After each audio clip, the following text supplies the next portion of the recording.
संबोधित करने की कृपा करें।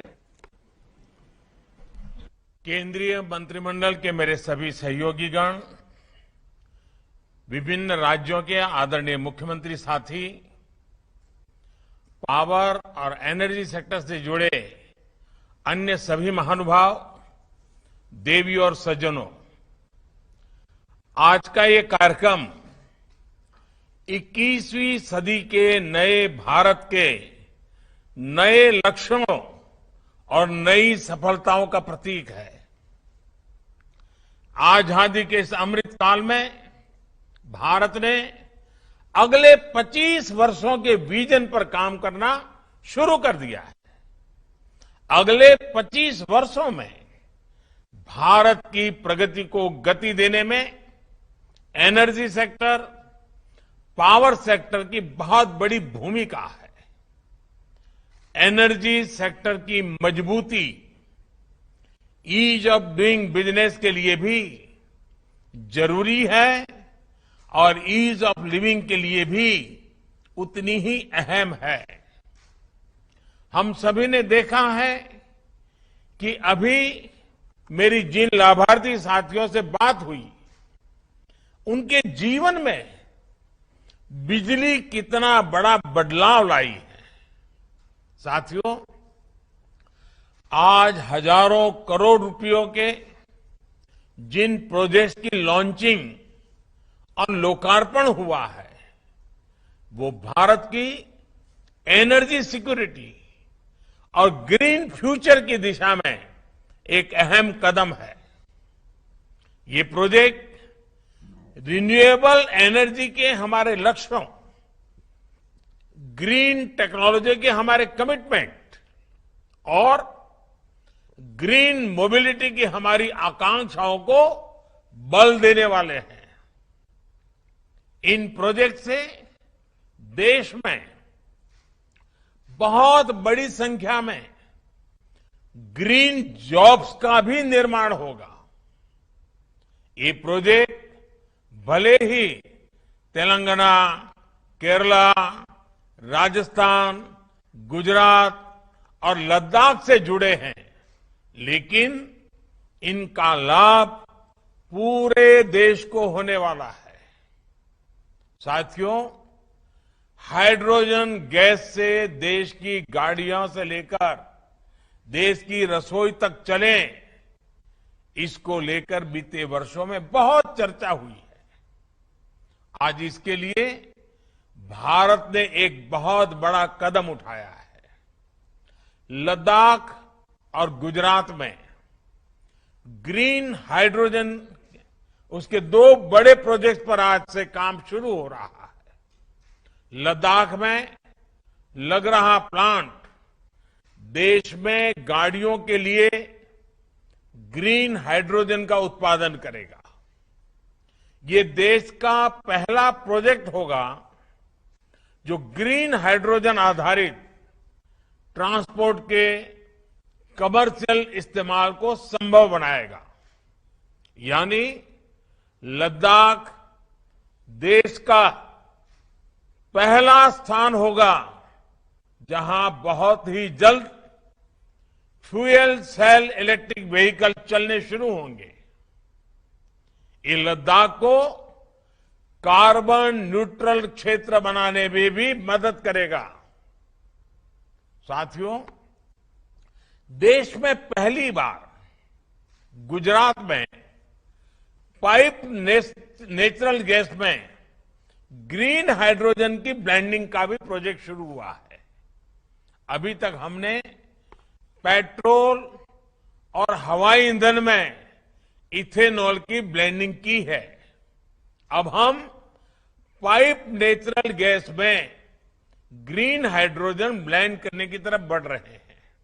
इससे नेचुरल गैस के लिए विदेशी निर्भरता में कमी आएगी और जो पैसा विदेश जाता है वो भी देश के ही काम आएगा। साथियों, 8 साल पहले देश के पावर सेक्टर की क्या स्थिति थी, ये इस कार्यक्रम में बैठे सभी दिग्गज साथियों को पता है, हमारे देश में ग्रिड को लेकर दिक्कत थी, ग्रिड फेल हुआ करते थे, बिजली का उत्पादन घट रहा था, कटौती बढ़ रही थी, डिस्ट्रीब्यूशन सिस्टम पूरी डावाडोल थी। ऐसी स्थिति में 8 साल पहले हमने देश के पावर सेक्टर के हर अंग को ट्रांसफॉर्म करने का बीड़ा उठाया। बिजली व्यवस्था सुधारने के लिए 4 अलग अलग दिशाओं में एक साथ काम किया गया।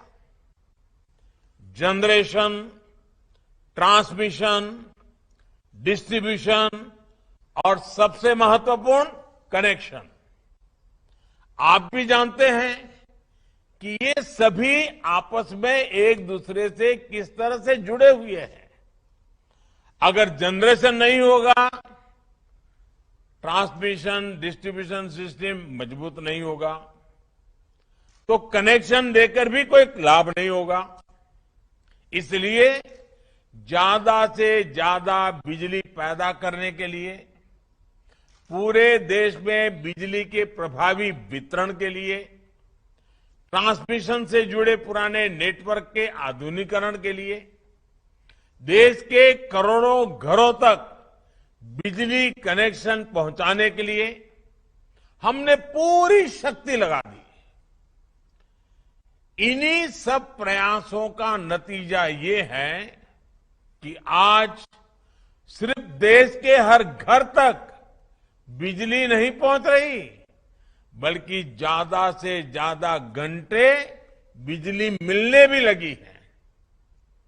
पिछले 8 वर्षों में देश में लगभग 1,70,000 मेगावाट बिजली उत्पादन की क्षमता जोड़ी गई है। One nation one power grid आज देश की ताकत बन चुका है। पूरे देश को जोड़ने के लिए लगभग 1,70,000 सर्किट किलोमीटर ट्रांसमिशन लाइंस बिछाई गई हैं।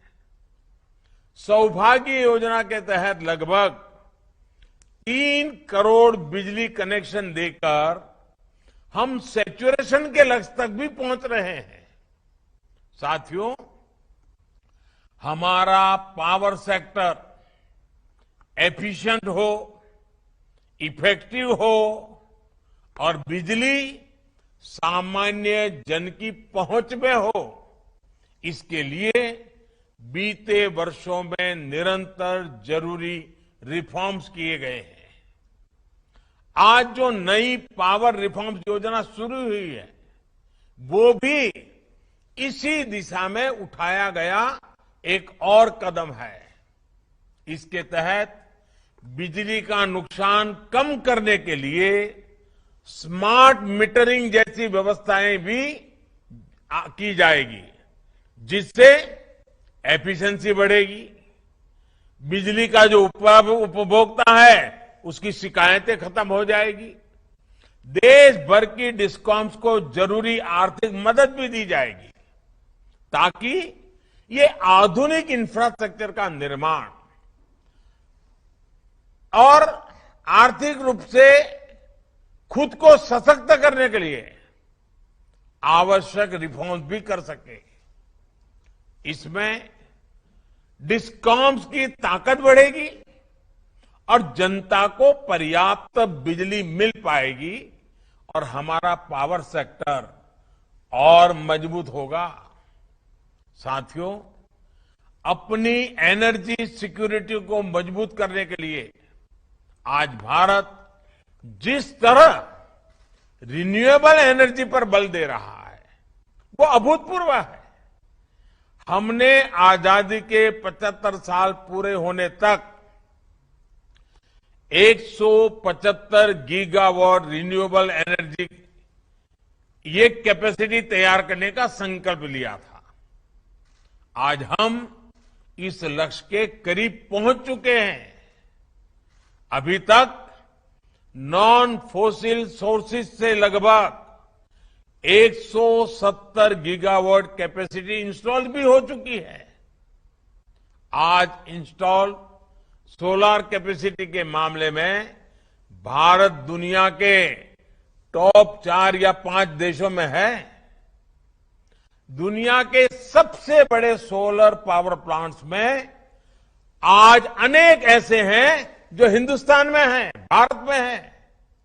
इसी कड़ी में आज 2 और बड़े सोलर प्लांट देश को मिले हैं। तेलंगाना और केरला में बने ये प्लांट देश के पहले और दूसरे नंबर के सबसे बड़े फ्लोटिंग सोलर प्लांट्स हैं। इनसे ग्रीन एनर्जी तो मिलेगी ही, सूर्य की गर्मी से जो पानी भाप बनकर उड़ जाता था वो भी नहीं होगा। राजस्थान में 1000 मेगावाट क्षमता वाले single location solar power plant के निर्माण का भी आज से काम शुरू हो चुका है। मुझे विश्वास है ये प्रोजेक्ट्स ऊर्जा के मामले में भारत की आत्मनिर्भरता के प्रतीक बनेंगे। साथियों, अपनी ऊर्जा जरूरतों को पूरा करने के लिए भारत बड़े सोलर प्लांट लगाने के साथ ही ज्यादा से ज्यादा घरों में सोलर पैनल लगाने पर भी जोर दे रहा है।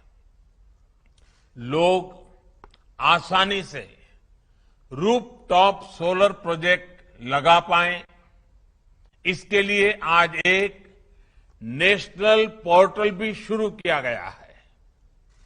एक घर पर ही बिजली पैदा करने और बिजली उत्पादन से कमाई दोनों तरह से मदद करेगा।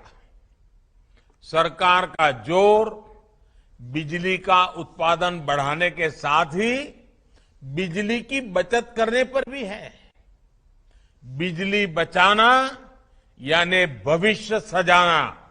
याद रखिए, बिजली बचाना मतलब बिजली बचाना, भविष्य सजाना। पीएम किसान योजना इसका एक बेहतरीन उदाहरण है। हम किसानों को सोलर पंप की सुविधा दे रहे हैं, खेतों के किनारे सोलर पैनल लगाने में मदद कर रहे हैं और इससे हमारा अन्नदाता ऊर्जादाता भी बन रहा है। किसान के खर्च में भी कमी आई है और उसे कमाई का एक अतिरिक्त साधन भी मिला है। देश के सामान्य मानवी का बिजली का बिल कम करने में उजाला योजना ने भी बड़ी भूमिका निभाई है। घरों में एलईडी बल्ब की वजह से हर साल गरीब और मध्यम वर्ग के बिजली बिल में 50,000 करोड़ रुपए से ज्यादा बच रहे हैं। हमारे परिवारों में 50,000 करोड़ रुपया बचना ये अपने आप में बहुत बड़ी मदद है। साथियों, इस कार्यक्रम में अनेक राज्यों के सम्मानित माननीय मुख्यमंत्री और ये अन्य प्रतिनिधि जुड़े हुए हैं। इस अवसर एक बहुत ही गंभीर बात और अपनी बड़ी चिंता भी मैं आपसे साझा करना चाहता हूं। और ये चिंता इतनी बड़ी है कि एक बार हिंदुस्तान के एक प्रधानमंत्री को 15 अगस्त को लाल किले के भाषण में इस चिंता को व्यक्त करना पड़ा था। समय के साथ हमारी राजनीति में एक गंभीर विकार आता गया है। राजनीति में जनता को सच बताने का साहस होना चाहिए, लेकिन हम देखते हैं कि कुछ राज्यों में इससे बचने की कोशिश होती है। ये रणनीति तत्कालिक रूप से अच्छी राजनीति लग सकती है, लेकिन ये आज के सच को, आज की चुनौतियों को कल के लिए, अपने बच्चों के लिए, अपनी भावी पीढ़ियों के लिए टालने वाली योजना है। उनका भविष्य तबाह करने वाली बातें हैं। समस्या का समाधान आज ढूंढने के बजाय उनको ये सोच करके टाल देने की कोई, और इसको समझेगा कोई और सुलझाएगा, आने वाला जो करेगा करेगा, मुझे क्या, मैं तो 5 साल 10 साल में चला जाऊंगा। ये सोच देश की भलाई के लिए उचित नहीं है। इसी सोच की वजह से देश के कई राज्यों में आज पावर सेक्टर बहुत बड़े संकट में है। और जब किसी राज्य का पावर सेक्टर कमजोर होता है तो इसका प्रभाव पूरे देश के पावर सेक्टर पर भी पड़ता है और उस राज्य के भविष्य को अंधकार की ओर धकेल देता है। आप भी जानते हैं कि हमारे डिस्ट्रीब्यूशन सेक्टर में लॉसेस डबल डिजिट में हैं, जबकि दुनिया के विकसित देशों में ये सिंगल डिजिट में बहुत नगण्य है। इसका मतलब ये है कि हमारे यहां बिजली की बर्बादी बहुत है और इसलिए बिजली की डिमांड पूरी करने के लिए हमें जरूरत से कहीं अधिक बिजली पैदा करनी पड़ती है। अब सवाल ये है कि डिस्ट्रीब्यूशन और ट्रांसमिशन के दौरान तो जो नुकसान होता है उसे कम करने के लिए राज्यों में जरूरी निवेश क्यों नहीं होता? इसका उत्तर ये है कि अधिकतर बिजली कंपनियों के पास फंड की भारी कमी रहती है। सरकारी कंपनियों का भी ये हाल हो जाता है। इस स्थिति में कई कई साल पुरानी ट्रांसमिशन लाइनों से काम चलाया जाता है, नुकसान बढ़ता जाता है और जनता को महंगी बिजली मिलती है। आंकड़े बताते हैं कि बिजली कंपनियां बिजली तो पर्याप्त पैदा कर रही है, लेकिन फिर भी उनके पास जरूरी फंड नहीं है और ज्यादातर ये कंपनियां सरकारों की है। इस कड़वे सच से आप सभी परिचित हैं। शायद ही कभी ऐसा हुआ हो कि डिस्ट्रीब्यूशन कंपनीज का पैसा उनको समय पर मिला हो। उनके राज्य सरकारों पर भारी भरकम ड्यूज रहते हैं, बकाया रहते हैं। देश को ये जानकर हैरानी होगी कि अलग अलग राज्यों का 1 लाख करोड़ रुपए से अधिक का बिल बकाया पड़ा है। ये पैसा उन्हें पावर जनरेशन कंपनियों को देना है। उनसे बिजली ले ली है लेकिन पैसे नहीं दे रहे हैं। पावर डिस्ट्रीब्यूशन कंपनियों का अनेक सरकारी विभागों पर, स्थानीय निकायों पर करीब करीब 60,000 करोड़ रुपए से अधिक का बकाया है। और चुनौती इतनी नहीं है, अलग अलग राज्यों में बिजली पर सब्सिडी का जो कमिटमेंट किया गया है वो पैसा भी इन कंपनियों को समय पर और पूरा नहीं मिल पाता। ये बकाया भी, ये बड़े बड़े वादे कर जो किया गया है ना, वो भी बकाया करीब करीब 75,000 करोड़ रुपए से अधिक का है। यानी बिजली बनाने से लेकर घर घर पहुंचाने तक का जिम्मा जिनका है, उनका लगभग 2.5 लाख करोड़ रुपए फंसा हुआ है। ऐसी स्थिति में इंफ्रास्ट्रक्चर पर, भविष्य की जरूरतों पर निवेश हो पाएगा कि नहीं हो पाएगा? क्या हम देश की आने वाली पीढ़ी को अंधेरे में जीने के लिए मजबूर करना है क्या? साथियों,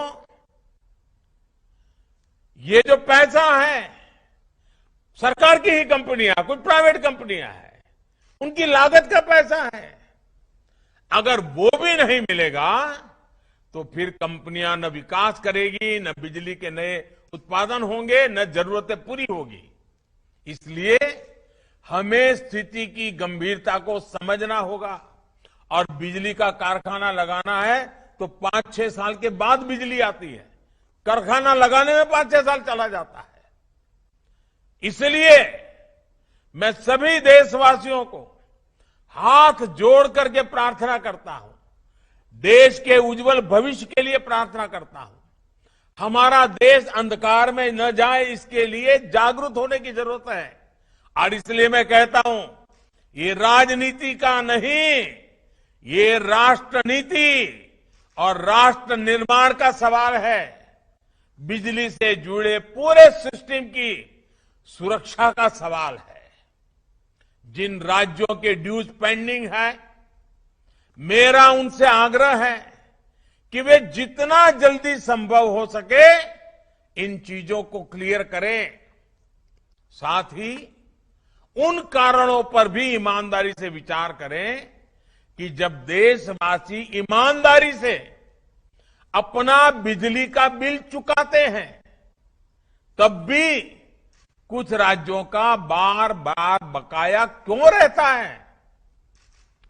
देश के सभी राज्यों द्वारा इस चुनौती का उचित समाधान तलाशना आज समय की मांग है। साथियों, देश के तेज विकास के लिए बहुत जरूरी है कि पावर और एनर्जी सेक्टर का इंफ्रास्ट्रक्चर हमेशा मजबूत रहे, हमेशा आधुनिक होता रहे। हम उस स्थिति की कल्पना भी कर सकते हैं कि अगर बीते 8 वर्षों में सबके प्रयास से इस सेक्टर को नहीं सुधारा गया होता तो आज ही कितनी मुसीबतें आकर के खड़ी हो गई होती। बार बार ब्लैकआउट होते, शहर हो या गांव, कुछ घंटे ही बिजली आती, खेत में सिंचाई के लिए किसान तरस जाते, कारखाने थम जाते।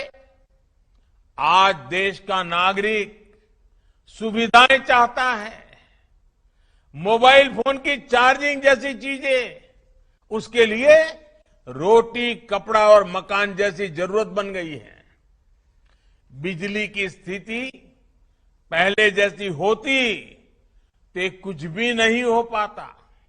इसलिए बिजली सेक्टर की मजबूती हर किसी का संकल्प होना चाहिए, हर किसी का दायित्व होना चाहिए, हर किसी को इस कर्तव्य को निभाना चाहिए।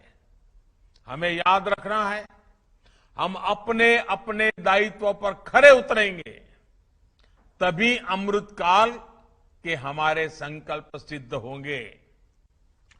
आप लोग भली भांति, मैं गांव के लोगों से अगर बात करूंगा तो मैं कहूंगा कि घर में सब हो, घी हो, तेल हो, आटा हो, अनाज हो, मसाले हो, सब्जी हो, सब हो, लेकिन चूल्हा जलने की व्यवस्था न हो तो पूरा घर भूखा रहेगा कि नहीं रहेगा? ऊर्जा के बिना गाड़ी चलेगी क्या? नहीं चलेगी। जैसे घर में अगर चूल्हा नहीं जलता है, भूखे रहते हैं, देश में भी अगर बिजली की ऊर्जा नहीं आई तो सब कुछ थम जाएगा। और इसलिए मैं आज देशवासियों के सामने बहुत गंभीरतापूर्वक और सभी राज्य सरकारों को करबद्ध प्रार्थना करते हुए मैं आग्रह करता हूं कि आइए हम राजनीति के रास्ते से हट करके राष्ट्र नीति के रास्ते पर चल पड़े।